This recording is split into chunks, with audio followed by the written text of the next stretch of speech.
नमस्ते and welcome to my ecologics, your class of economics. आज हम कौन से लॉजिक्स क्लियर करने वाले हैं इकोनॉमिक्स के। तो आज हम लेंगे topic some basic concepts part 1, यानी कुछ बुनियादी अवधारणाएं। टॉपिक को स्टार्ट करने से पहले मैं आपको ध्यान दिला दूं, आपको अपने आंसर्स चेक करने हैं ब्लैंक स्पेस गेम के, जो आपने लेक्चर 1 के एंड में देखा था। तो मैं यहाँ आपके लिए रीड करती हूँ ये पैराग्राफ, आप प्लीज़ अपने आंसर्स चेक करिए। Macroeconomics is a branch of economics dealing with the economy as a whole. It is the study of aggregates covering the entire economy, such as total employment, national income, total savings, total consumption, etc. Macroeconomics helps to solve economic problems like poverty and unemployment at the macro level. It also helps in achieving economic stability using monetary and fiscal policy. Macroeconomics as a separate branch of economics emerged after British economist John Maynard Keynes published his book The General Theory of Employment, Interest and Money in 1936. I hope आपके सारे ही answers सही होंगे, और अगर सही नहीं है तो yes dear, you need to have some revision.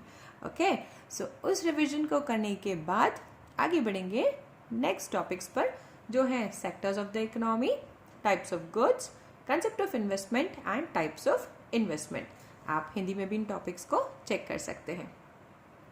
तो आइए लेते हैं सबसे पहला टॉपिक और सबसे इंटरेस्टिंग टॉपिक, जो है सेक्टर्स ऑफ द इकोनॉमी। तो आप यहाँ देखेंगे इकोनॉमी को 4 अलग अलग सेक्टर्स में बांटा गया है। ये हम बात कर रहे हैं जब हम एक ओपन इकोनॉमी है, यानी कि हम ग्लोबलाइजेशन के बाद की बात कर रहे हैं। तो हमारे 4 सेक्टर्स हैं हाउस होल्ड्स, प्रोड्यूसर्स, गवर्नमेंट और रेस्ट ऑफ द वर्ल्ड। सबसे पहले लेते हैं हाउस होल्ड्स को। तो ये हाउस होल्ड्स कौन है? तो हाउस होल्ड्स हम हैं, यानी कि हम, हमारा परिवार। ये है consumer of goods and services. Okay, keywords को ध्यान से सुनेंगे क्योंकि आपको ब्लैंक स्पेस गेम में ये कीवर्ड्स काम आने वाले हैं। सो हाउस होल्ड्स क्या थे? हाउस होल्ड्स थे consumer of goods and services, और साथ ही साथ हाउस होल्ड्स हैं owners of factors of production.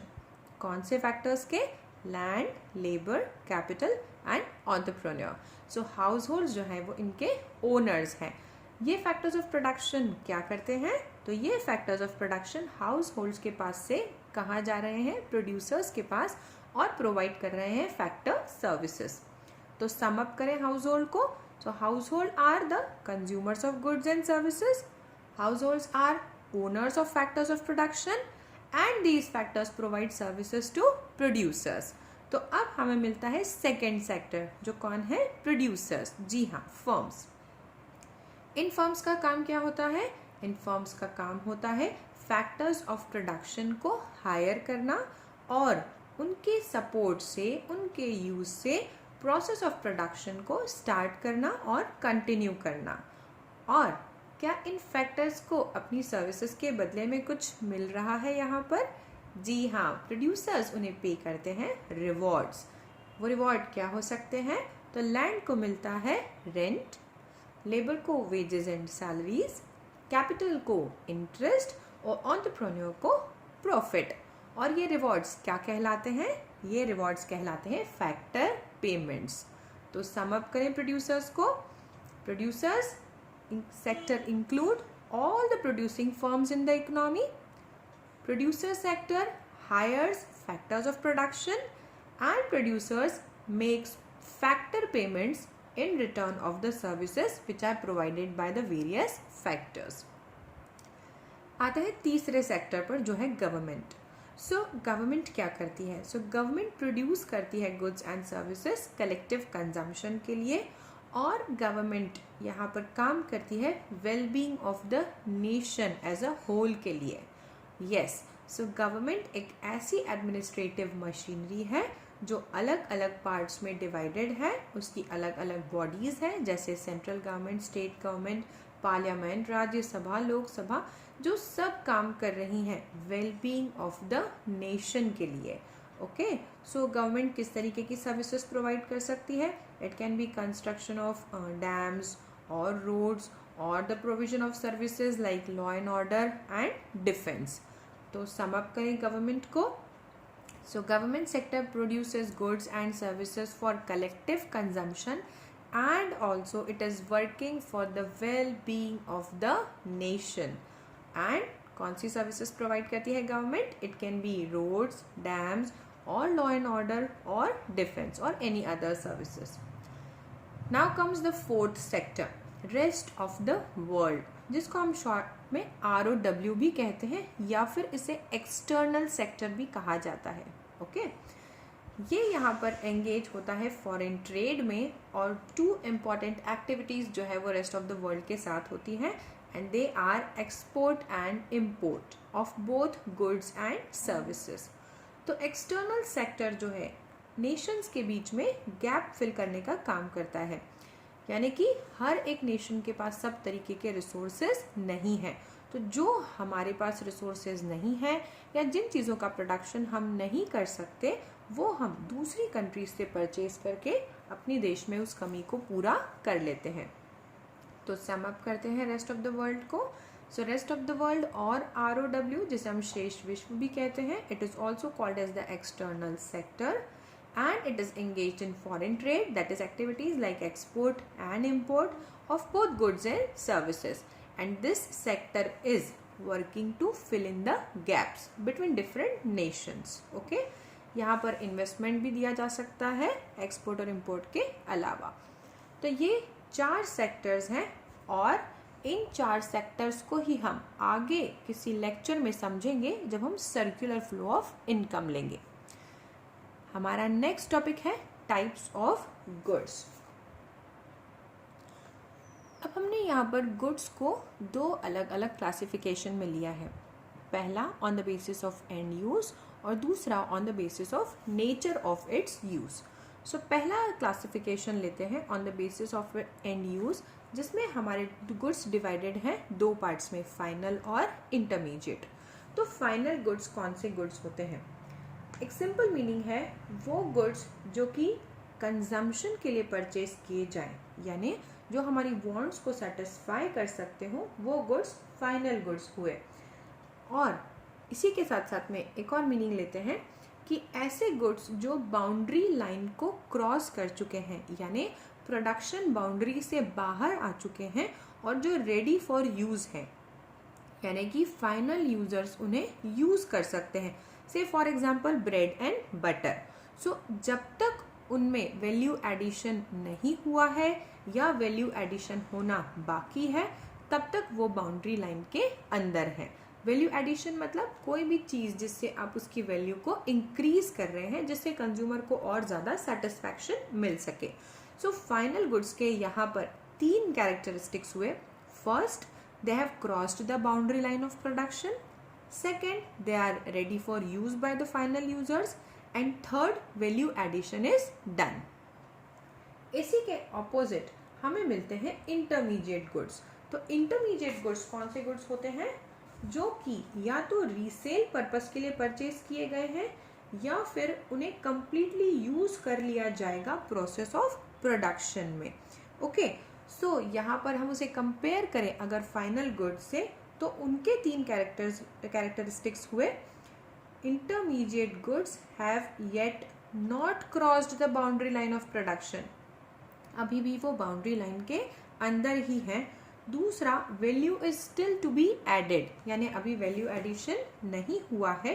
और तीसरा, they are not yet ready for use by the final users, यानी कि फाइनल यूजर्स अभी वो यूज़ नहीं कर सकते हैं क्योंकि वो बाउंड्री लाइन के अंदर हैं. जैसे कि अगर कोई कारपेंटर चेयर्स बनाने के लिए वुड परचेज करता है, लकड़ी परचेज करता है, तो वुड जो है वो उसका रॉ मटेरियल हुआ और साथ ही साथ में जो वुड है वो इंटरमीडिएट गुड हुआ क्योंकि वुड को कंज्यूमर यूज़ नहीं कर सकता. जब उस वुड को ट्रांसफॉर्म कर देगा वो चेयर में, तब वो चेयर यूज करने लायक होगी और वो चेयर इंटरमीडिएट गुड नहीं होकर के क्या होगी? Final good. तो सम अप करें, final goods purchased for consumption, that is satisfaction for of wants. और you can say goods which have crossed the boundary line of production, which are ready for use, in which value addition is done. Examples, machine हो सकती है जो किसी factory ने purchase की हो, house hold ने अगर मिल्क परचेज करा है तो वो उसके लिए फाइनल गुड है, स्कूल ने अगर फर्नीचर परचेज करा है, या फिर ऑफिस में कंप्यूटर्स परचेज किया गया हो, प्रिंटर परचेज किया गया हो, या फिर स्कूल ने ब्लैक बोर्ड परचेज किया हो, तो ये सारे ही फाइनल गुड्स हैं क्योंकि ये रेडी टू यूज है।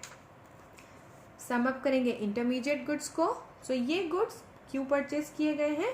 दे are purchased by a production unit for the purpose of reselling और for the purpose of using them completely in the process of production, and these goods have not yet crossed the boundary line of production. Value is still to be added in these goods, and these goods are not yet ready to be used by their final users. Okay, so यहाँ पर steel sheets हो सकती हैं, कोई भी automobiles या copper हो सकता है, यूटेंसिल्स बनाने के लिए अगर परचेज किया गया हो तो वो भी इंटरमीडिएट गुड्स होगा। चॉक और डस्टर अगर स्कूल ने परचेज किए हैं तो वो इंटरमीडिएट गुड्स होगा। किसी पब्लिशर ने पेपर परचेज किया है बुक्स पब्लिश करने के लिए, फर्टिलाइजर्स परचेज किए हैं फार्मर्स ने, तो इस तरीके से ये सब इंटरमीडिएट गुड्स हुए। नेक्स्ट क्लासिफिकेशन है on the basis of nature of its use. तो इसमें हमें मिलते हैं यहाँ पर दो तरीके के गुड्स जो हैं कंजम्पशन गुड्स, जिन्हें हम कंज्यूमर गुड्स भी कहते हैं, और कैपिटल गुड्स। कंजम्पशन गुड्स क्या है? सो ऐसे फाइनल गुड्स जो कि कंज्यूमर ने कंजम्पशन पर्पस के लिए खरीदे वो कंजम्पशन गुड्स हुए। फॉर एग्जाम्पल फूड, क्लोथिंग या टेलीविजन या मोबाइल। सो ये कंज्यूमर गुड्स जो है कुछ अलग पार्ट्स में भी डिवाइड हो सकते हैं, जैसे कि वो हो सकते हैं ड्यूरेबल गुड्स, आपने परचेस किया टीवी, रेडियो या कार, वो ड्यूरेबल हुआ, उसकी एक लंबे समय की लाइफ हुई। सेमी ड्यूरेबल गुड्स जिसकी लाइफ ड्यूरेबल से थोड़ी सी कम हुई, जैसे क्लोथ्स या फर्नीचर या क्रॉकरी।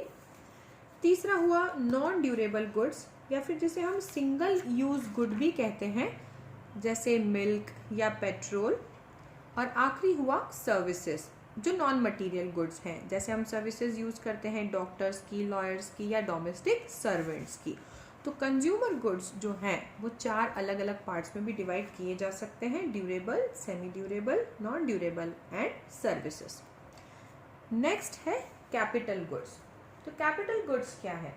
कैपिटल गुड्स वो गुड्स हैं जो कि प्रोसेस ऑफ प्रोडक्शन में यूज़ किए जाते हैं to produce other goods and services, और इनमें होने वाला खर्चा इन्वेस्टमेंट कहलाता है। जैसे किसी प्रोड्यूसर ने मशीन्स या टूल्स या इक्विपमेंट्स परचेज किया। Capital goods in general durable use goods ही होते हैं जिनकी लाइफ स्पैन 5 या 10 साल यानी कि लंबी होती है कंज्यूमर गुड्स से। और साथ ही साथ कैपिटल गुड्स को फिक्स्ड एसेट्स भी कहा जाता है किसी भी प्रोड्यूसर के लिए, जैसे कि प्लांट एंड मशीनरी, तो वो उसकी फिक्स्ड एसेट है। तो सम अप करते हैं कंजम्पशन और कंज्यूमर गुड को। So consumption goods are goods which are directly used for satisfaction of human wants, और these goods are purchased for satisfaction of wants. Okay, and consumer goods can be durable goods, semi-durable goods, non-durable goods or services. Other than that, capital goods. So capital goods, they are fixed assets of the producers. They are used for production of other goods and services. They are also called as investment goods, and in general, they are durable use producer goods. इन्हीं goods से related कुछ concept पर ध्यान देंगे। पहला concept है the same good में B final और इंटरमीडिएट गुड। जैसा कि हम जानते हैं ये classification on the basis of end use है कि एंड यूजर कौन है। तो अगर वो एंड यूजर कंज्यूमर है तो वो गुड फाइनल हुआ, लेकिन अगर वो यूजर प्रोड्यूसर है तो वो गुड इंटरमीडिएट गुड हुआ। जैसे सिंपल सा एग्जांपल लेते हैं शुगर का, शक्कर। शक्कर हम हाउस होल्ड में यूज करते हैं चाय या कॉफी बनाने के लिए, तो हमारे लिए यानी हाउस होल्ड के लिए वो फाइनल गुड हुआ।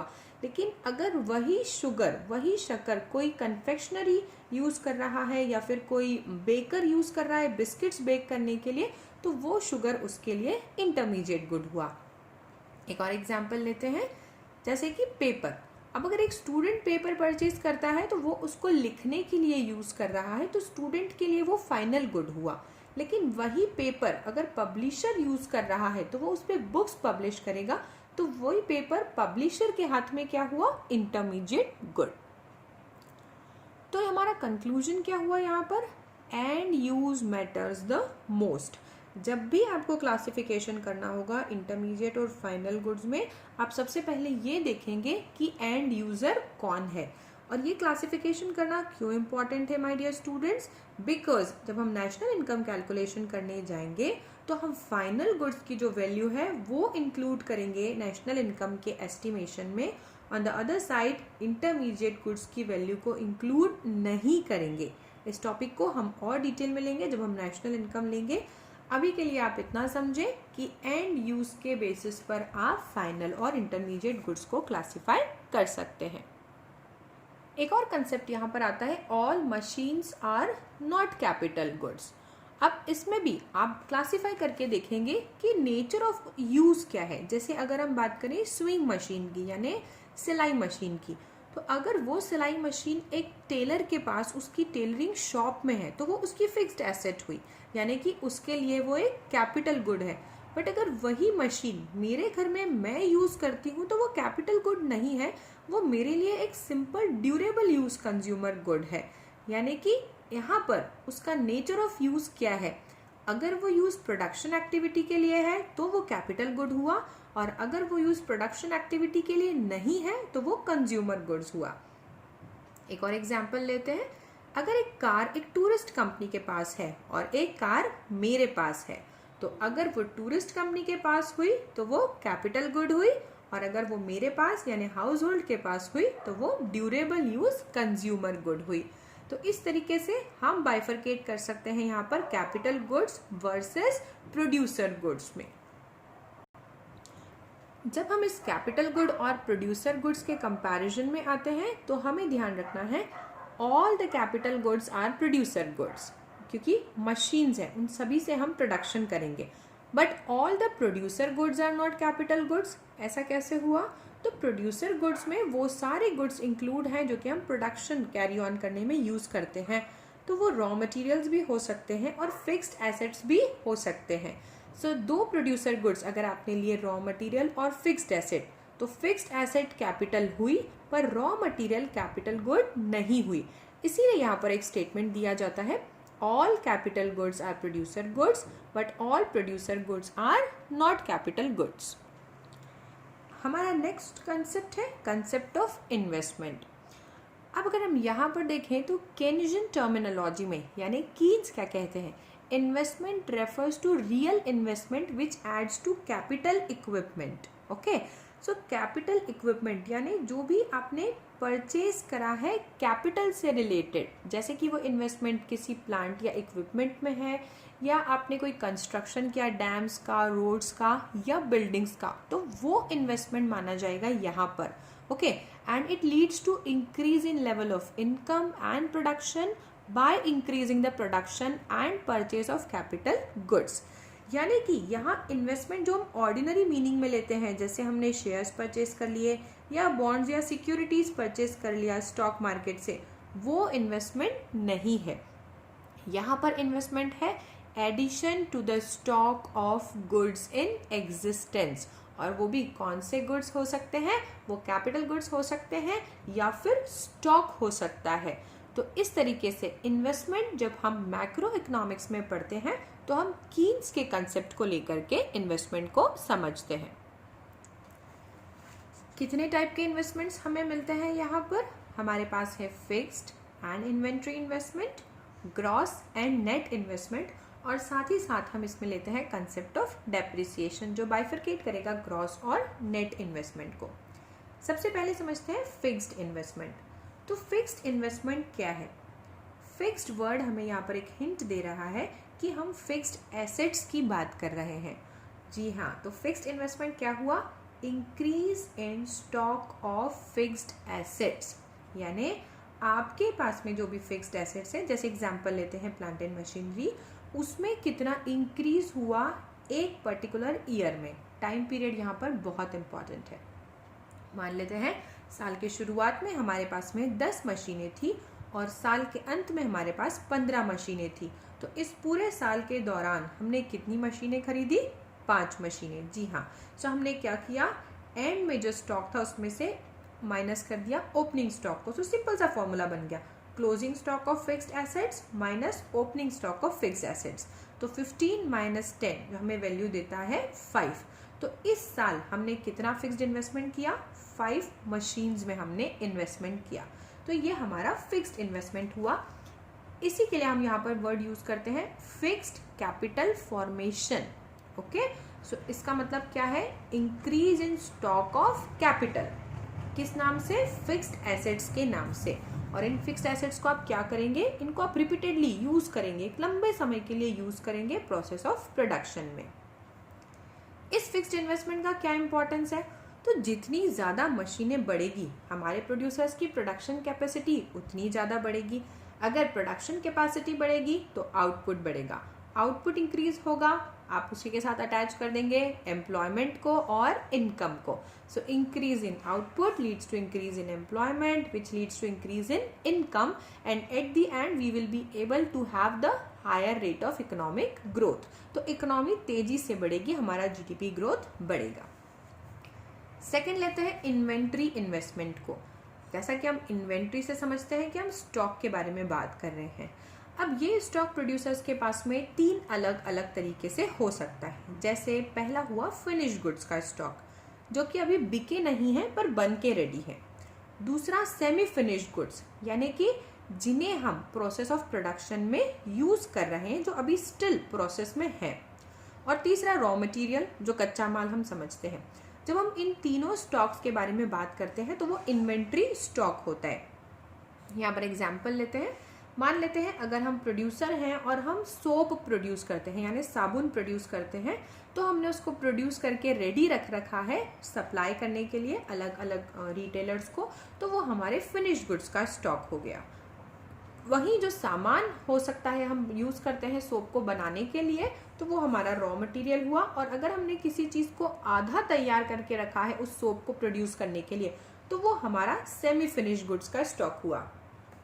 एक और इंटरेस्टिंग एग्जांपल मैं आप लोगों के लिए लेना चाहूँगी। मान लेते हैं हम एक रेस्टोरेंट चलाते हैं जहाँ पर हम नूडल्स सेल करते हैं।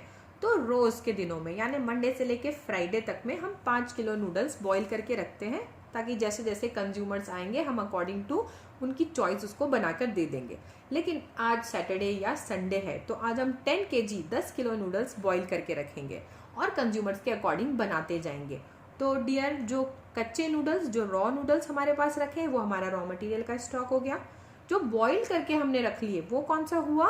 जी हाँ, सेमी फिनिश्ड हुआ। और जो हम बना के कंज्यूमर को प्लेट में सर्व करके देंगे वो क्या हो जाएगा? हमारा फिनिश गुड हो जाएगा, जो हम हाथों हाथ बना के दे रहे हैं, हम उसको रख नहीं सकते। अब इस इन्वेंट्री स्टॉक का या इन्वेंट्री इन्वेस्टमेंट का यहाँ पर क्या इंपॉर्टेंस है?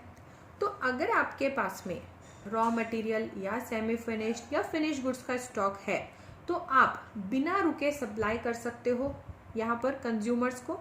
साथ ही साथ में आपको बार बार परचेज करने के लिए मार्केट में नहीं जाना पड़ेगा एज अ प्रोड्यूसर। एक बार आपने रॉ मटेरियल परचेज करके रख लिया तो आप प्राइस फ्लक्चुएशन से भी बच जाते हैं। आप इस टेंशन से भी बच जाते हैं कि बाद में मुझे ये रॉ मटेरियल मार्केट में मिलेगा या नहीं मिलेगा। तो एक बड़ा परचेज करने से यहाँ पर प्रोड्यूसर जो है अपनी प्रोडक्शन प्रोसेस को कंटिन्यूटी से कैरी ऑन कर सकता है, बिना किसी स्ट्रेस के, बिना किसी कॉस्ट में फ्लक्चुएशंस के।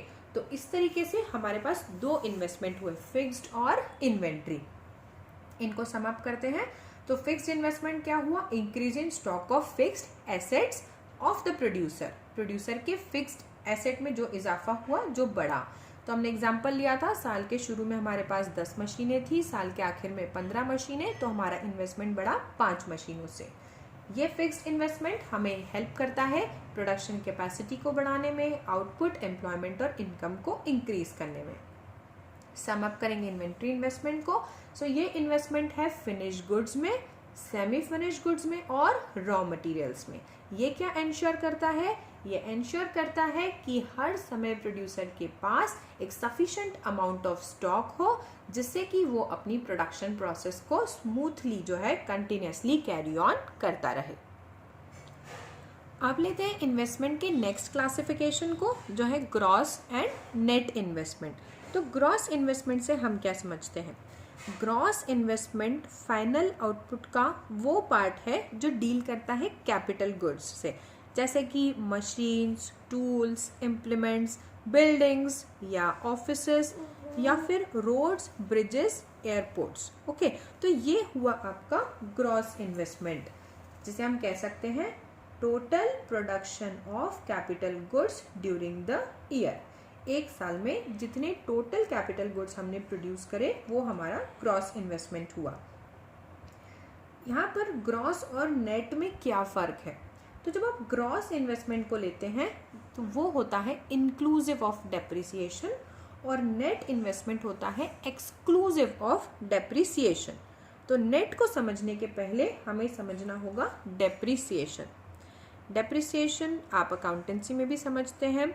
ये बेसिक कंसेप्ट है जो बात कर रहा है मेंटेनेंस और replacement of existing capital goods के बारे में।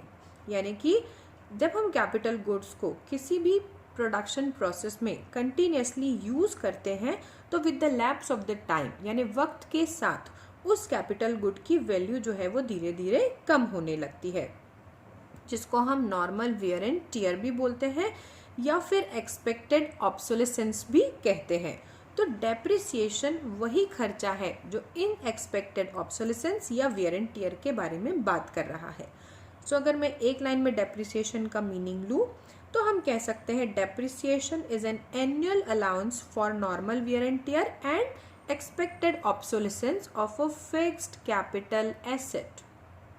ओके, सो एनुअली आप इस डेप्रिसिएशन को चार्ज करते हैं। डेप्रिसिएशन को कैलकुलेट करने की काफ़ी सारी मेथड्स होती है। यहाँ पर हमारे पास सिंपली जब हम कैलकुलेट करते हैं नेशनल इनकम में तो हमें वैल्यू ऑफ द एसेट दिया होता है और उसका लाइफ दिया होता है, तो हम डेप्रिसिएशन इजीली कैलकुलेट कर सकते हैं। जैसे अगर मैं यहाँ पर बोलूँ कि एक मशीन की जो वैल्यू है वो 20 lakhs है और उसका लाइफ जो है वो 10 years है, तो हर साल आप कितना डेप्रिसिएशन लगाएंगे?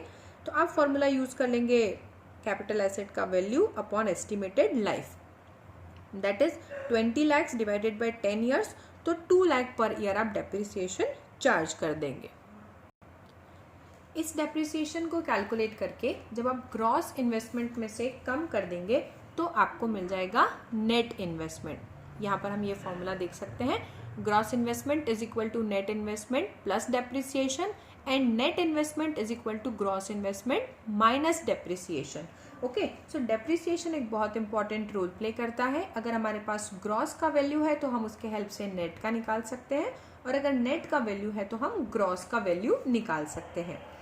सम अप करेंगे ग्रॉस और नेट इन्वेस्टमेंट को। तो ग्रॉस इन्वेस्टमेंट क्या हुआ? एक्सपेंडिचर जो न्यू एसेट्स पर परचेज करने पर प्रोड्यूसर्स ने किया है।